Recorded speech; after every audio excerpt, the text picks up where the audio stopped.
Chloe Davis. If you buy one more ridiculous thing, I swear, my words were cut short by the screech of tires, a raw, tearing sound. My daughter, Lily, wailed in my arms. I watched, helpless, as my bickering wife, the woman who constantly tested my patience, threw herself in front of us. Blood bloomed across the new, ivory dress she'd just bought. Cradling her bloodied body, I screamed like a madman. Chloe Davis, if you dare die, I'll smash every single one of your ridiculous coffee mugs. Through the wail of the ambulance, her eyelashes fluttered. She even managed to roll her eyes.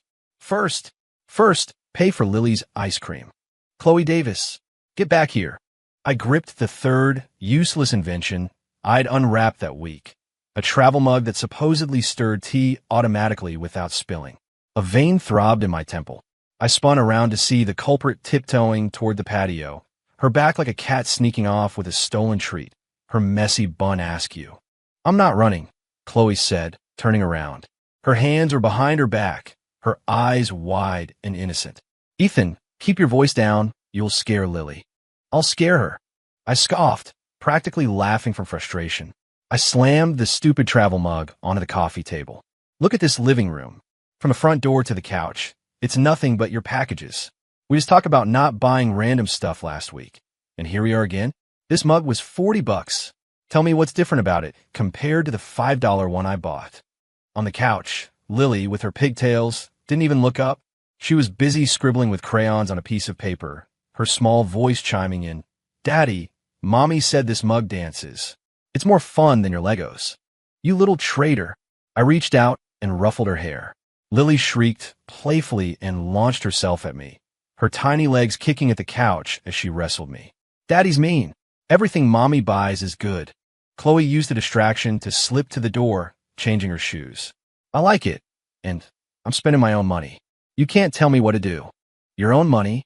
I caught up to her, grabbing her wrist. My fingertips brushed a faint scar there, a relic from when Lily was born. The anger in my chest surprisingly dimmed, but I still pressed on. The utilities, the internet, the HOA fees. Which of those do I not pay?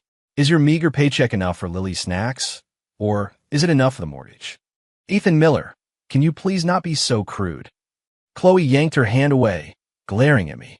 Her eyes were a little red, but her stubbornness remained. If it weren't for our parents pushing us, I never would have married a penny pincher like you, who only cares about money. Her words stung like a needle, and I couldn't argue. 5 years ago, my dad and Chloe's dad, old friends who'd known each other since childhood, slapped the table and declared us engaged. They insisted our stars aligned and forced us to get married. I was just starting my company then, swamped with work, and had no time for dating.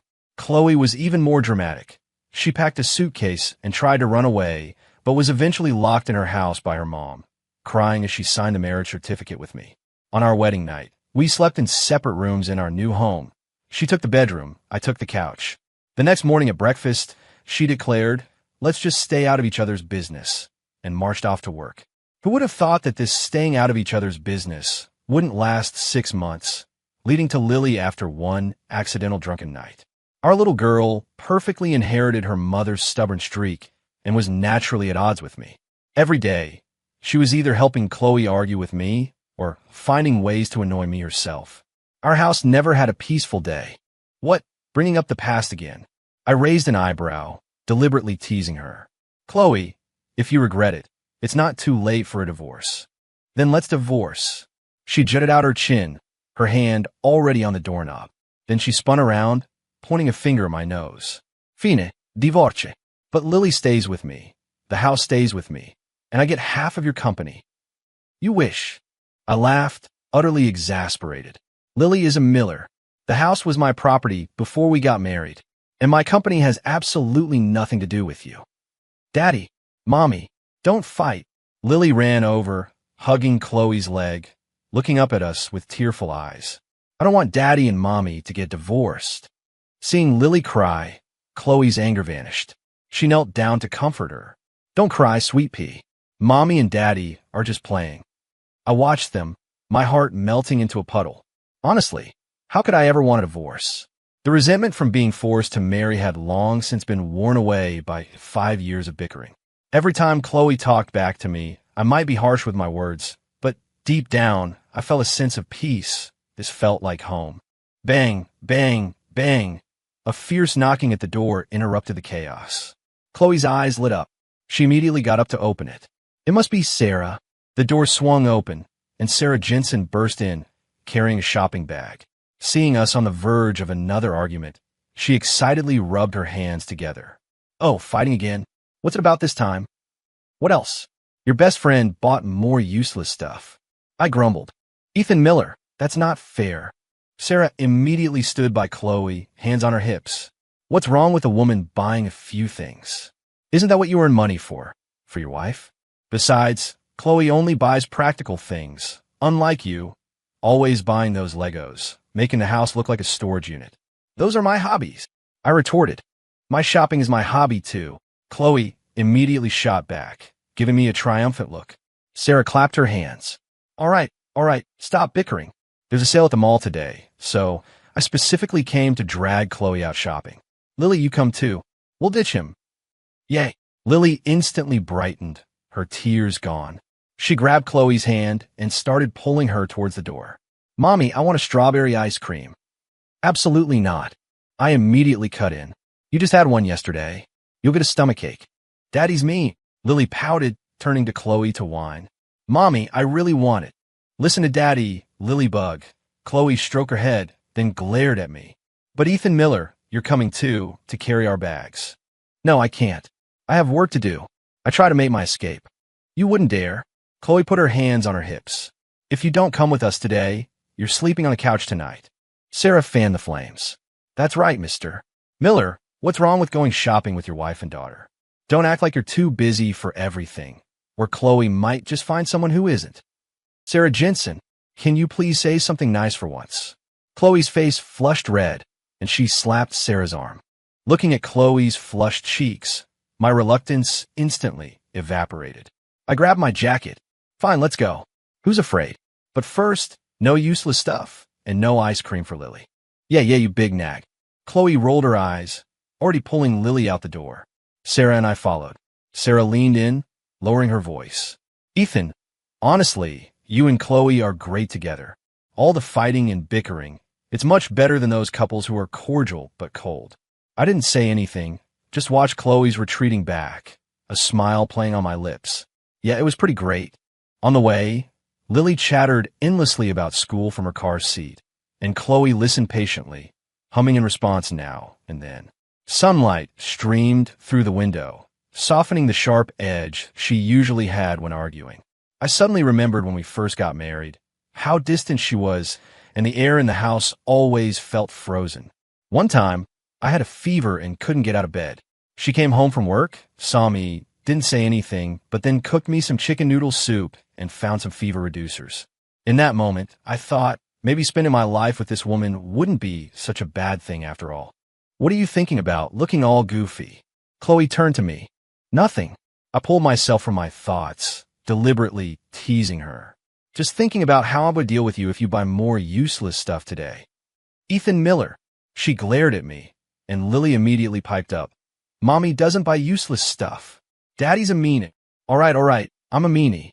I shook my head, smiling, my heart filled with affection. At the mall, Chloe and Sarah were like wild horses unleashed. They dragged Lily straight to the women's clothing section, and I trailed behind, the designated bag carrier. I watched Chloe go in and out of the dressing room, try on different outfits, asking if they looked good.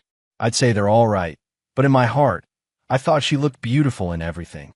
Lily was restless, running to the toy section 1 minute, then dragging me to buy snacks the next. After I strictly forbade it, she'd go whine to Chloe. Eventually, Chloe secretly bought her a strawberry ice cream. When I caught them, they both stuck their tongues out at me. Sarah laughed so hard she almost fell over. Ethan Miller, your authority in this household is slipping. I shook my head, helpless but not at all annoyed. We bickered and joked until evening. The setting sun painted the sky a vibrant orange. We walked back to the parking lot, laden with bags. Lily, tired, had fallen asleep on my shoulder, mumbling, Mommy, ice cream yummy, in her sleep. Chloe walked beside me, gently tidying my wind-blown hair, her voice soft. Are you tired? I'm all right. I turned to her, the golden hour light bathing her face, making her look breathtaking. Chloe, actually, that ivory dress you tried on today, it looked really good on you. She froze for a moment, her cheeks instantly flushing. She turned her face away. Took you long enough to notice. Sarah next to us made a tisk-tisk sound. Oh, the mushy stuff you two are dishing out. I'm practically full. Chloe glared at her, about to speak. Suddenly, the piercing screech of tires ripped through the evening calm. My head snapped up instinctively. A red sedan was hurtling towards us, out of control, moving at an incredible speed. Watch out! My pupils constricted. I tried to shield Chloe and Lily behind me, but Chloe shoved me away with surprising force. I staggered back several steps, clutching Lily, and fell hard to the ground. Lily woke with a start, screaming and crying. Chloe, however, didn't have time to dodge. Bang! A dull, sickening thud, followed by the sound of shattering bone. Chloe's body was flung through the air like a broken kite, landing heavily on the pavement. Blood immediately soaked her ivory dress, stark and searing in the sunset glow. Chloe, Mommy, Sarah and I screamed in unison. I scrambled up, forgetting about Lily in my arms. I rushed to Chloe, practically insane, and pulled her into my embrace. Chloe Davis. Chloe, wake up. Her face was ashen, her eyes tightly shut, blood steadily trickling from the corner of her mouth. Her body was limp, like water, unresponsive to my calls. Mommy, don't sleep. Lily wriggled free from my arms, crawling to Chloe's side, shaking her with tiny hands, crying hysterically. The driver of the red car got out. It was a young woman, her face pale, her eyes vacant. Seeing Chloe and the blood on the ground, she suddenly shrieked, "It wasn't me. It wasn't my fault. He wronged me." I looked at her, and a tidal wave of fury surged through me.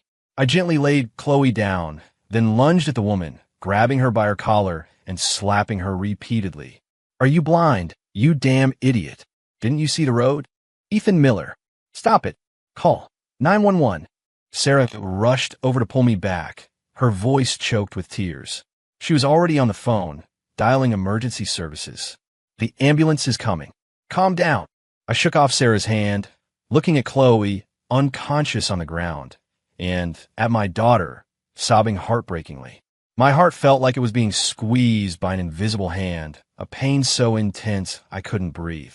Chloe, you can't die. You haven't argued with me enough yet. You haven't seen Lily grow up. How can you die? I knelt, picking her up again, holding her tightly in my arms, my voice trembling. Chloe, wake up.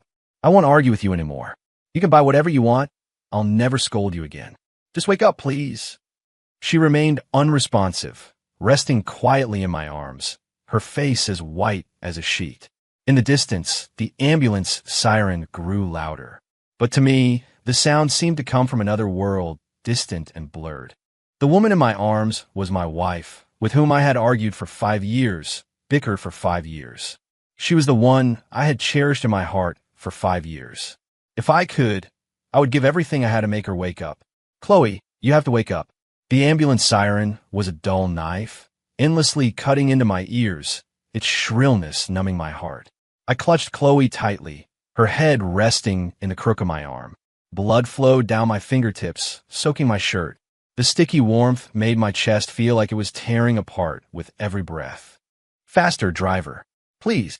I roared at the front, my voice hoarse with extreme terror. Chloe in my arms was utterly still. The eyes that usually glared and argued with me were tightly shut. Blood continued to spread from the corner of her mouth. That face, usually so charming and stubborn, was now as pale as a sheet. Lily, held by Sarah, was trembling, sobbing. Her small head kept trying to reach for Chloe, mumbling "Mommy" indistinctly. Her voice was fragmented and desperate, piercing my heart like needles. Lily, don't cry. Mommy will be fine. We'll be at the hospital soon. Sarah tried to apply pressure to Chloe's bleeding wound, sobbed as she tried to comfort my daughter. But her own voice was shaking, and tears streamed down onto Lily's hair. I looked down at Chloe, my fingers trembling as I stroked her cheek. The icy touch made my heart stop. I remember last night, we had argued because she stayed up late watching a show. I scolded her for not taking care of herself, as she glared back, retorting, "Mind your own business." In the end, I was the one who gave in, making her a cup of hot milk and watching her drink it before going to bed. Her cheeks had been warm then, her eyes bright like stars. How could she now be? "Chloe, don't you dare go to sleep." I shook her gently, my voice laced with a plea I hadn't even realized was there. "Wake up and argue with me. Didn't you say you wanted a divorce and wanted half my stuff? Wake up." The only reply was her faint, almost imperceptible breathing, like a candle flickering in the wind, threatening to extinguish at any moment. The ambulance finally sped into the emergency entrance of the hospital. Medical staff rushed over with a gurney. I carefully laid Chloe onto the bed, watching them wheel her into the ER. The red double doors swung shut with a thud, cutting off all my hope. "Doctor, please, you have to save her. Money is no object. Just save her." I grabbed a doctor's arm, my words incoherent with pleading. My hands were shaking, my legs were shaking, my whole body felt drained of all strength, barely able to stand. "Sir, please calm down. We'll do our best." The doctor patted my shoulder and then went into the ER. The brightly lit hallway outside the emergency room couldn't penetrate the darkness in my heart. I slid down the wall, sitting on the floor, burying my hands in my hair, gripping my scalp tightly. A colossal wave of fear and despair washed over me. Sarah crouched beside me, holding Lily. Lily had cried herself out and was now slumped in Sarah's arms, her little shoulders still shaking. Her eyes were swollen and red like walnuts, and she was quietly murmuring, "Mommy, come back soon. Ethan, don't fall apart. Chloe still needs you, and Lily needs you too." Sarah's voice was tearful, yet she tried to comfort me. "The police are here. The driver has been taken in. She was drunk driving and deliberately caused harm. She won't get away with it." I didn't speak, my mind filled only with Chloe's image. I remembered right after we got married, how she'd stuck a no trespassing note on the fridge to clearly demarcate our things. Her stuff on the left, mine on the right. Even milk had to be poured in separate glasses. Once, I accidentally grabbed her cup, and she argued with me for over half an hour. Finally, exasperated, she smashed my cup on the floor, declaring, "I'm never sharing anything with you again." But the next morning, I found a cup of hot milk on my bedside table. It was the same cup she'd smashed, now with a new crack. I thought of her during her pregnancy with Lily, how severe her morning sickness was, throwing up everything she ate. She often couldn't sleep in the middle of the night and would drag me into conversations. I'd call her annoying, and she'd pinch me, leaving bruises on my arm. But I'd still get up in the middle of the night to make her spicy ramen, only feeling at ease after watching her eat it. The day Lily was born, Chloe was drenched in sweat from the pain, gripping my hand so tightly her nails nearly dug into my flesh. She cried out, "Ethan Miller, I'm never having another baby." Yet when the doctor brought the wrinkled little girl to her, she cried tears of joy. Then she turned to me and said, "Ethan Miller, look, she looks like you." I remembered the 5 years of bickering, the way she talked back after buying some useless item, the way she and Lily ganged up on me. I remembered the rare moments when she was gentle, fixing my tie, or making me a bowl of comfort food. It turned out that those everyday moments I had considered ordinary had long been etched into my very being, becoming the most precious things in my life. "Daddy, when is Mommy coming out?" Lily timidly tugged at my shirt. Her small hand was cold and damp with tears. I pulled her into my arms, hugging her tightly, my voice thick with emotion. "Lily, Mommy will be out soon. She still has to take you to buy strawberry ice cream, and she still has to argue with Daddy." "Really?" Lily looked up, a glimmer of hope in her eyes. "Really?" I nodded forcefully, but tears escaped, falling on her hair. "Daddy promises." We waited outside the ER for 5 long hours. The hallway lights went from bright to dim, then back to bright. Doctors and nurses came and went, shifted in and out. But those red doors never opened. Sarah went out to get us some food, but I couldn't swallow a bite. Lily just picked at a few grains of rice, then put down her chopsticks, her eyes fixed on the ER doors. At 3 in the morning, the light in the ER finally went out. I rushed forward like a madman. The doctor emerged, taking off his mask, his face etched with fatigue and regret. Seeing his expression, the last sliver of hope in my heart completely shattered. "Doctor, how is she?" My voice was so shaky it was barely audible. I'm sorry, Mr. Miller. We did everything we could. The doctor sighed. The patient suffered severe head trauma and extensive intracranial bleeding. Although we've temporarily saved her life, there are no signs of awakening. The preliminary diagnosis is a vegetative state. The words vegetative state exploded in my ears like 3 thunderclaps. I stumbled back 2 steps, hitting the wall, my vision blackening. I almost passed out. What does that mean? Explain it clearly. What do you mean, vegetative state? I grabbed the doctor by his collar, roaring the question. She'll wake up, right? She has to wake up. Mr. Miller, please calm down. The doctor gently pulled my hand away. The chances of a vegetative patient waking up are very low. It could be days, months, or even years. Or she might never wake up. From now on, it will depend on the family's companionship and care. Perhaps one day, a miracle will happen. Never wake up. These words hit me like a heavy hammer, crushing my heart. I instantly lost all my strength. I slid down the wall, sitting on the floor, my mind blank, filled only with endless despair. Chloe, how could you do this to me? How could you leave me and Lily? We haven't argued enough. You haven't seen Lily grow up. How can you just sleep like this? Lily didn't understand what vegetative state meant. She just tugged at my hand and asked, Daddy, will Mommy be able to play with me soon?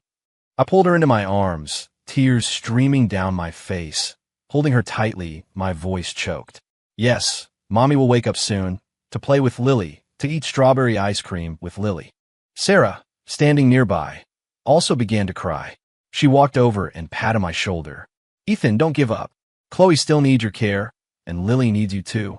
I nodded, wiping away my tears forcefully. Yes, Chloe was still here. I couldn't fall apart. I had to wait for her to wake up, to argue with me, to fight over the TV remote again, to buy all those useless things again. Chloe was transferred to the intensive care unit. I stayed outside every day, watching her through the glass. She lay quietly in the hospital bed, tubes attached to her body, an oxygen mask covering her face. She was a completely different person from the vibrant, lively woman I knew. Lily came to visit every day, pressing her face against the glass, quietly talking to her. Mommy, I got a gold star at school today. My teacher praised me. Mommy, Daddy made me strawberry ice cream today. I saved half for you. Mommy, please wake up soon. I won't fight over toys with you anymore. Every time she finished, she would turn to me and ask, Daddy, did Mommy hear me? When will she wake up? I would always smile and say, Mommy heard you. She'll wake up very soon. But only I knew how panicked I was inside. The doctors repeatedly told me Chloe's condition was stable, but signs of awakening were still unclear, advising me to be prepared for the long term. Sarah came to the hospital every day, helping me take care of Lily, bringing me food. Occasionally, she'd talk about old times, about Chloe's funny arguments with me, about our family's chaotic daily life, trying to cheer me up. One time, she told me how Chloe, right after we got married, secretly complained to her that I was stiff, boring, like an old fuddy-duddy. But then she'd turn around and tell Sarah, Ethan's soup is actually pretty good. Hearing that, tears streamed down my face again. So, even then, she had already fallen for me, but she was too stubborn to admit it. Days turned into weeks. Chloe stayed in the ICU for a month before being moved to a regular room. I handed over company matters to my second-in-command and devoted myself entirely to her. Every morning, I would wipe her face and hands, read the newspaper to her, tell her funny stories from the company, and update her on Lily's school activities. In the afternoon, I would go home to cook her favorite dishes. Even though she couldn't eat them, I made them every day. I always felt she could smell the aroma, hear my voice. In the evenings, I would sit by her bed, holding her hand, reminiscing about her past. I'd talk about our first meeting, her in a white dress, standing behind our parents, secretly glaring at me. I'd talk about our wedding night, when she kicked me to the couch and claimed the whole bedroom. I'd talk about her pregnancy with Lily, dragging me out for late-night barbecue, then getting mad when I scolded her for it. Each time I talked about these things, I couldn't help but smile, and as I smiled, tears would fall. Chloe, do you remember? One time you bought a massage chair for over $2,000, and I argued with you for 3 days. Finally, you got so mad you moved the chair to the living room and used it every day, deliberately saying, "This feels so good," in front of me. I held her hand, feeling the faint warmth in her fingertips. Actually, I didn't care about the money at all. I just loved arguing with you. Loved seeing you all puffed up and annoyed. And Lily, she's just as stubborn as you. Yesterday, she argued with a classmate at school, saying her mom is the most beautiful woman in the world, and no one is allowed to say bad things about you. I leaned my head down, resting my forehead on the back of her hand. My voice choked. Chloe, please wake up soon. Lily and I miss you so much. Chloe's hand remained still, but I always felt she heard my words. One time, Lily was leaning by her bed, singing a nursery rhyme from kindergarten. As she sang, Chloe's fingers suddenly twitched. I was so excited I almost jumped up and quickly called the doctor. But after an examination, the doctor said it was just an unconscious muscle contraction, not a sign of awakening. My hope was ignited, then instantly extinguished. That feeling of falling from a cloud to rock bottom hurt worse than a knife. Sarah comforted me, saying, "It's okay, at least there was a reaction. It means she's trying. Ethan, let's wait a little longer. A miracle will happen." I nodded, continuing to watch over her day after day. Time flew by. In a blink, a year passed. Lily started elementary school. The first thing she did after school every day was rush to the hospital. She would tell Chloe about school, draw pictures for her, and tape them to her bedside. Her drawings always featured 3 little figures, a tall man, a beautiful woman, and a little girl with pigtails, holding hands and smiling happily. I took back my company responsibilities. Every day, after work, I would rush to the hospital without fail. My colleagues said I had changed. The once decisive, unsmiling CO had become much gentler. His eyes always carried a lingering softness and anticipation. Only I knew these changes were all because of Chloe. I started learning to cook her favorite dishes, learning to braid Lily's hair, learning to be as gentle with Lily as Chloe used to be. I no longer argued with my daughter, no longer disciplined her harshly, because I knew Chloe wanted me to be a good father, a good husband. One time, while wiping Chloe's face, I accidentally brushed her lips. Her lips twitched slightly. A wave of euphoria hit me, and I quickly leaned in. "Chloe, is that you? Can you hear me?" But she still didn't respond, just lay there quietly. I didn't give up, continuing to talk to her, telling her about our past, about our future. I believed that one day, she would wake up. She would glare at me again, argue with me again. She would drag me and Lily to the mall again. She would cook me that bowl of my favorite chicken noodle soup again. Another year passed. Chloe's condition still hadn't improved, but Lily and I never gave up. Sarah was always there with us too. Occasionally, she'd joke, "Ethan, you're so gentle now. Chloe won't recognize you when she wakes up. She might even argue with you, saying you've changed." I'd laugh and say, I'd kill for her to argue with me. I'll let her argue however she wants. Days repeated, mundane but full of hope. Every day, I waited for a miracle.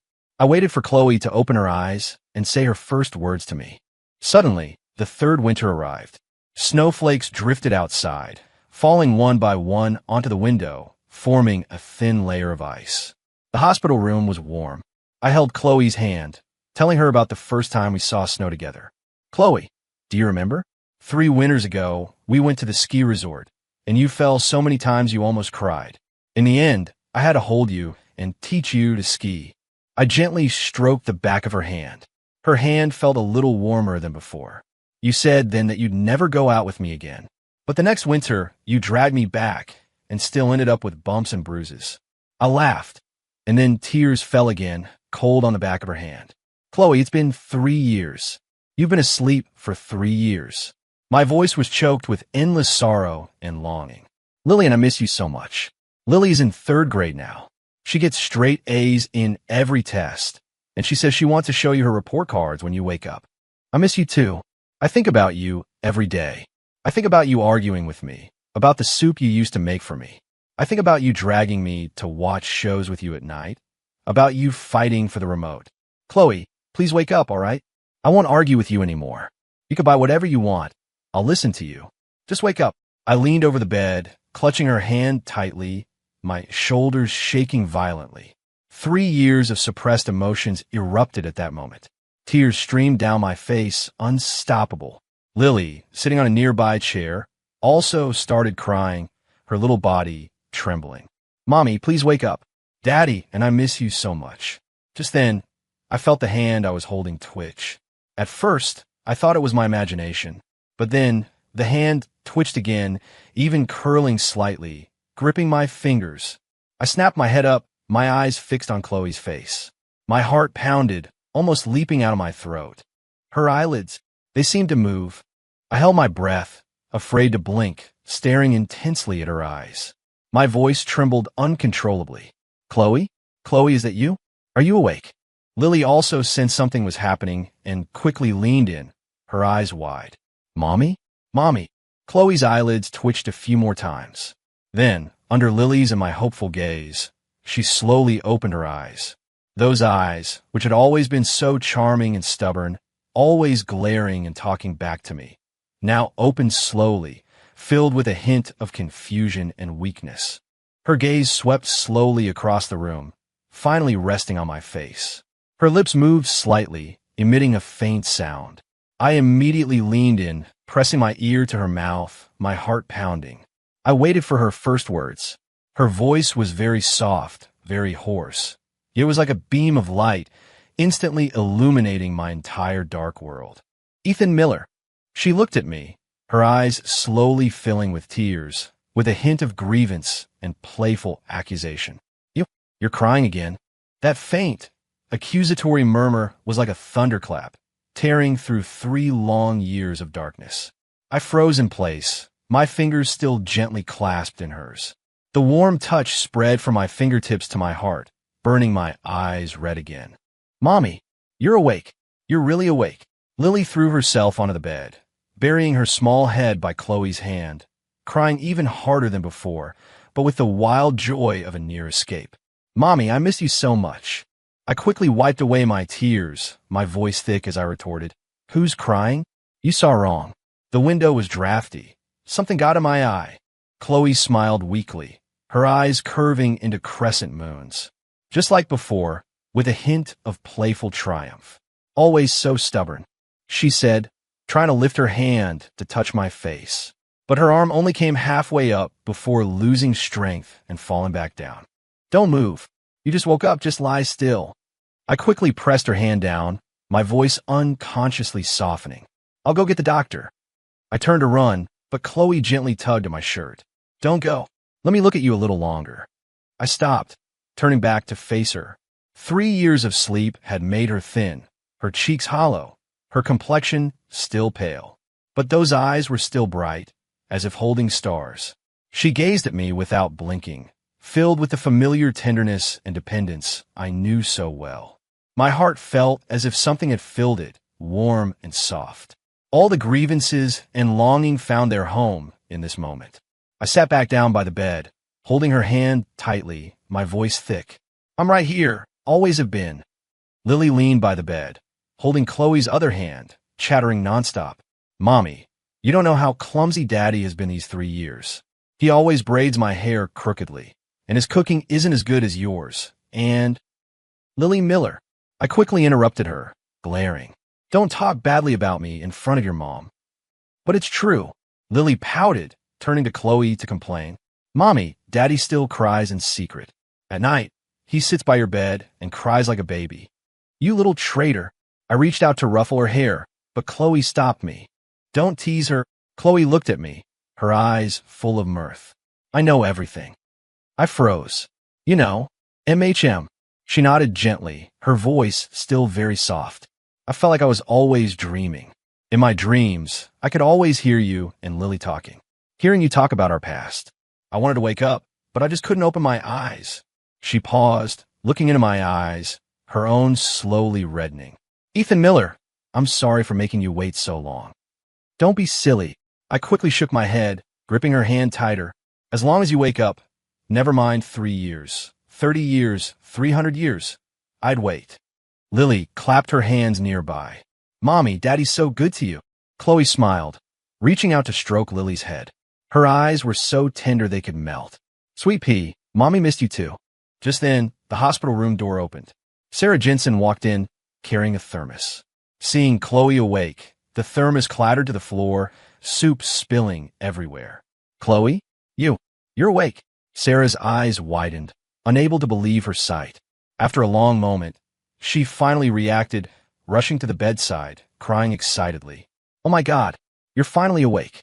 You have no idea how worried we've been." "Sarah, don't cry. I'm perfectly fine, aren't I?" Chloe smiled, comforting her. "Perfectly fine, my foot. You've been asleep for 3 years." Sarah wiped away her tears, then started to complain.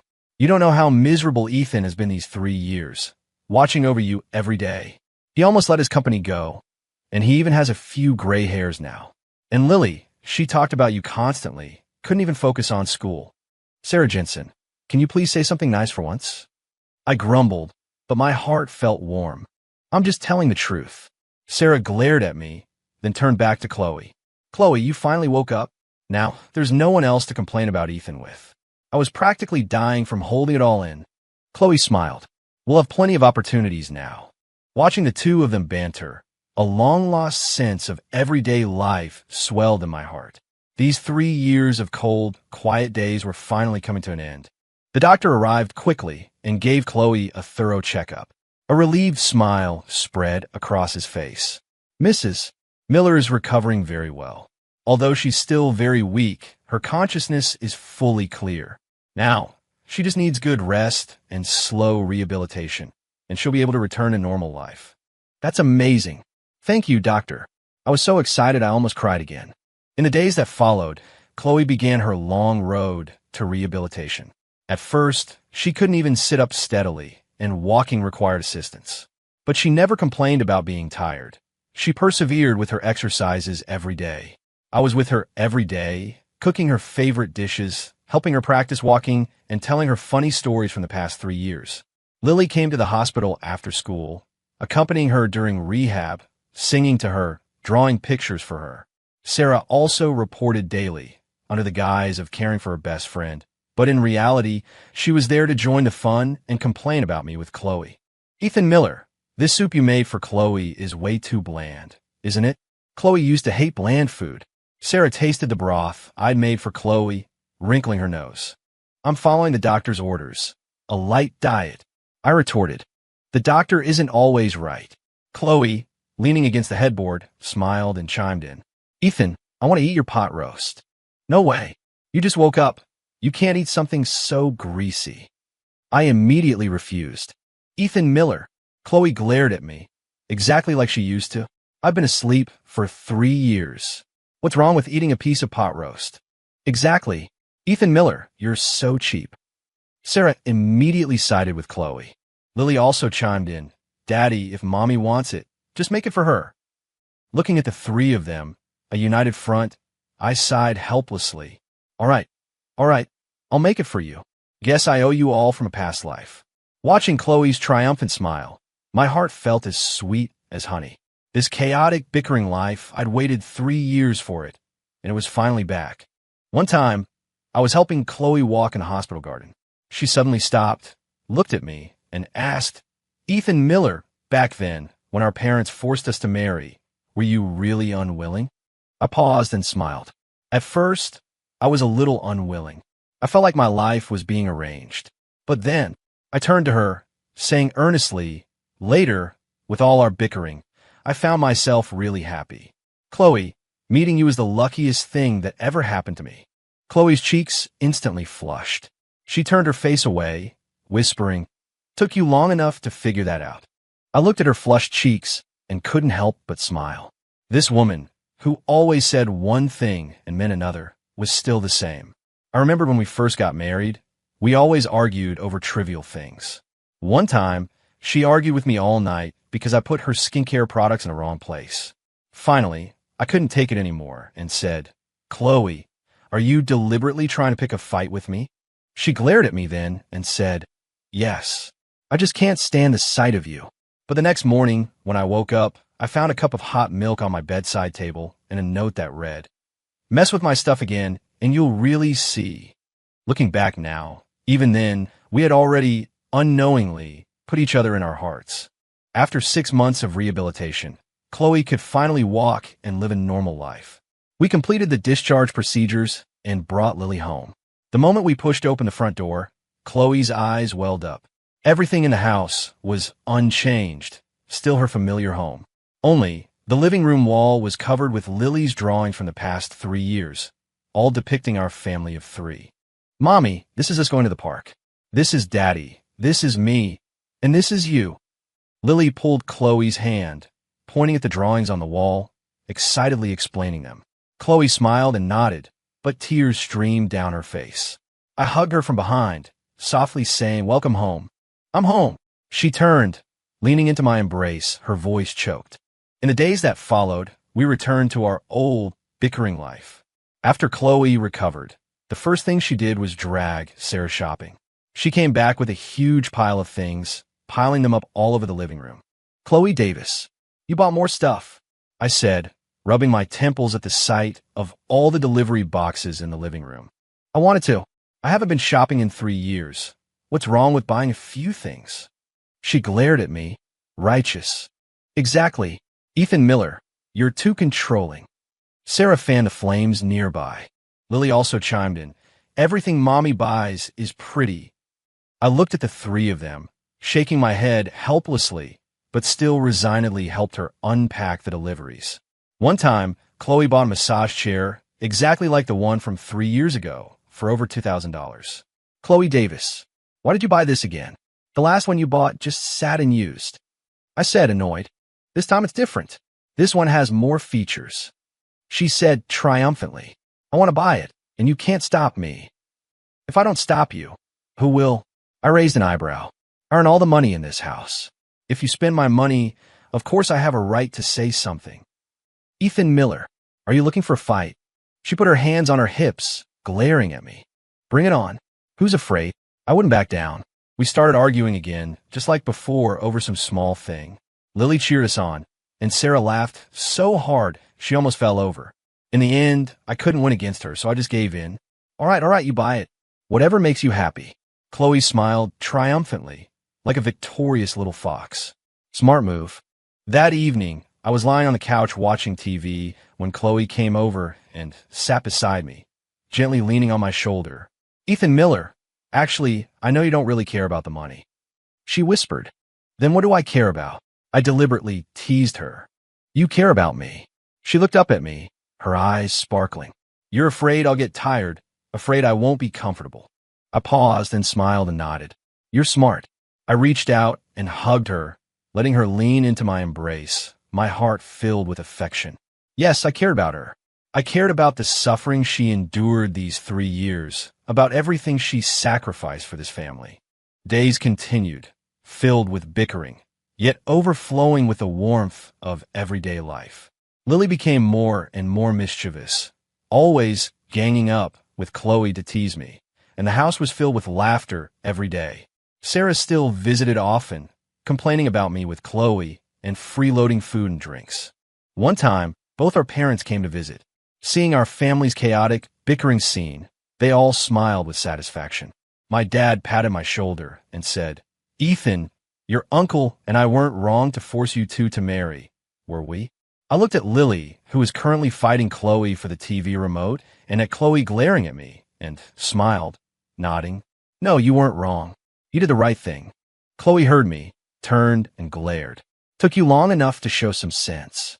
I laughed, pulling her into my arms, and whispered in her ear, "Chloe, this lifetime, bickering and all, I'll spend it with you, to the very end." Her cheeks flushed, and she didn't argue, just leaned gently into my embrace, a happy smile gracing her lips. The sunlight outside was perfect, streaming through the window into the room, illuminating our family's figures. I knew that 3 years of waiting, all the pain and torment, had vanished the moment Chloe opened her eyes.